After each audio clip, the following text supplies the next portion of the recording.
Good day, students, and welcome to Compensation Management again.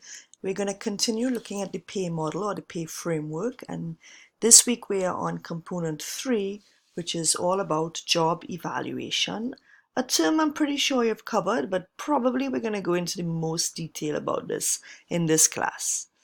So job evaluation, as I said, is the topic. This is the pay model, and we're still actually working in this area of alignment.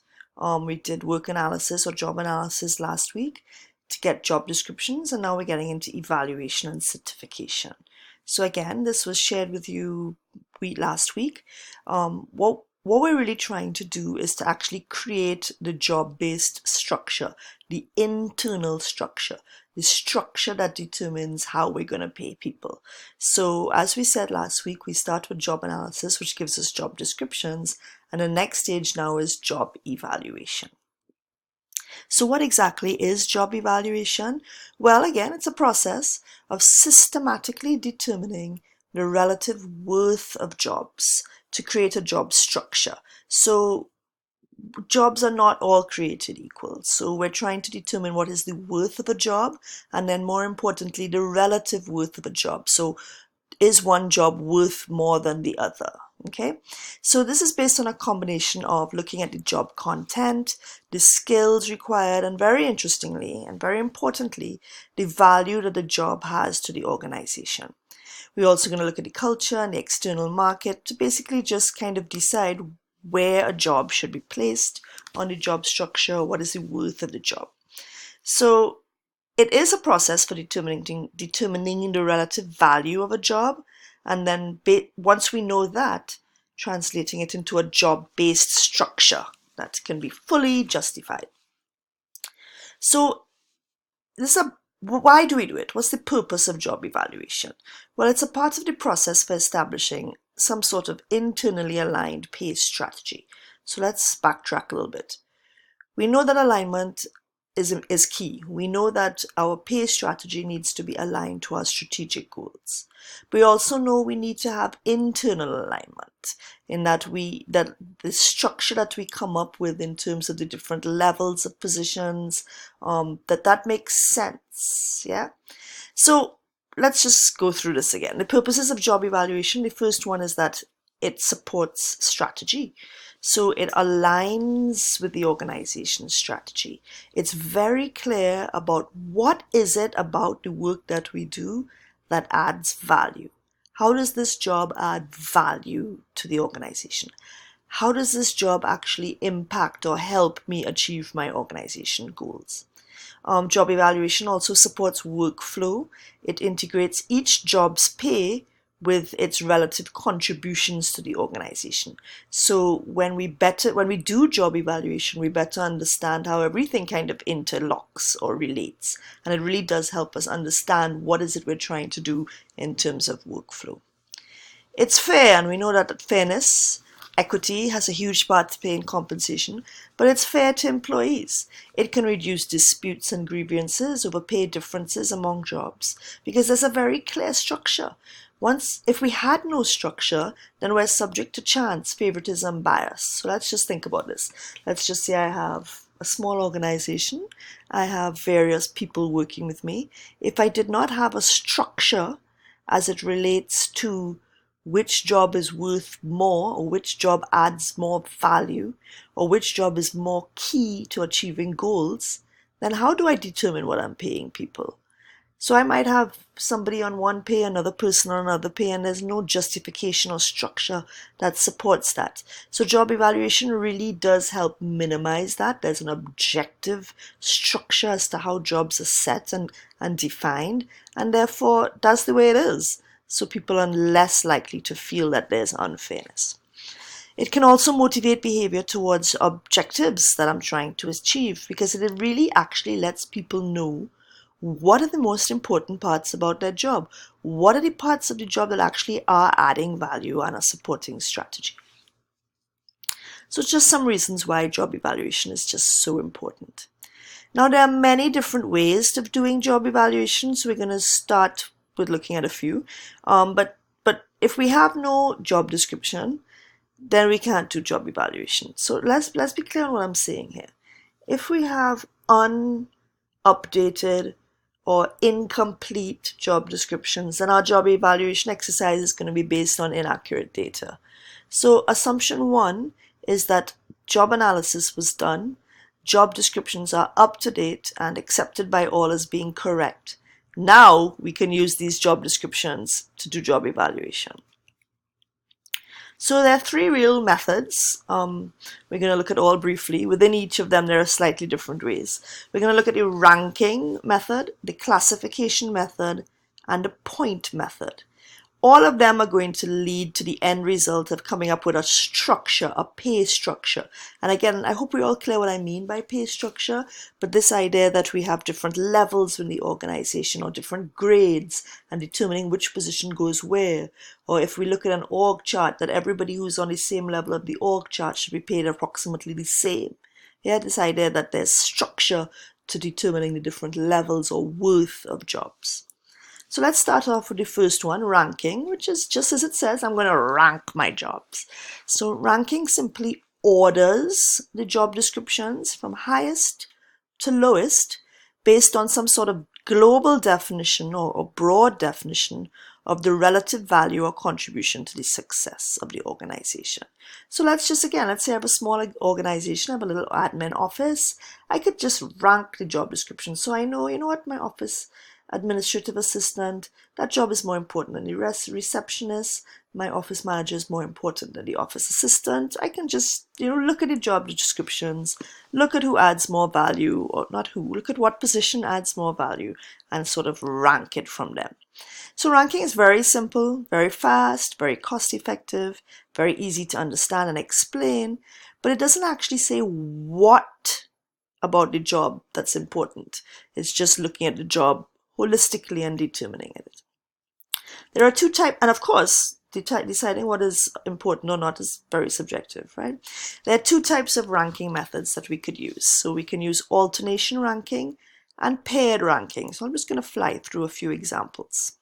So alternate ranking is when we look at job descriptions and we alternate them at the extremes. Now you're probably like, what does that mean?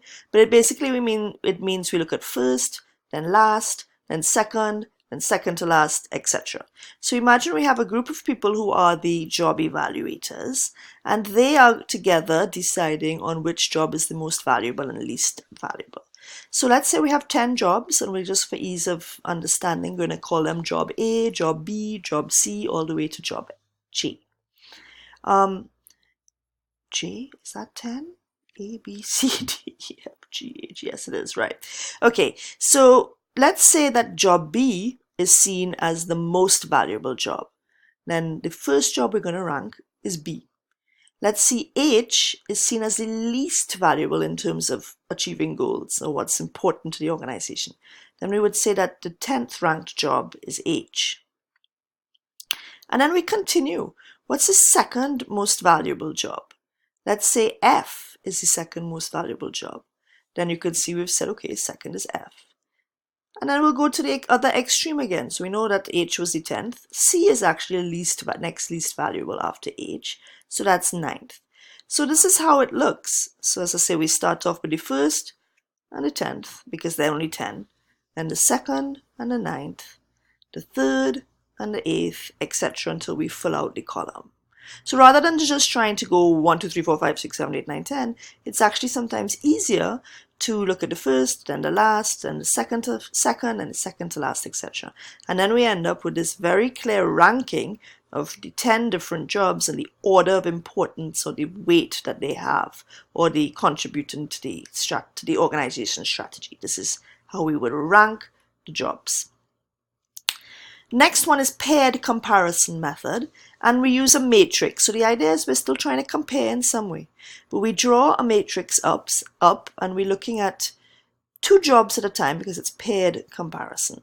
So we're going to compare 2 jobs and we're going to decide which is the highest, and we're going to enter that on the matrix. When we've done this with a number of jobs, we can then decide, or come up with rather, which are the most important. So it's always easier with an example. So let's say we have these 6 positions in a department or an organization, and we're trying to determine which of these jobs is critical or more important or adding more value compared to the others. So we set up a matrix where we are able to compare.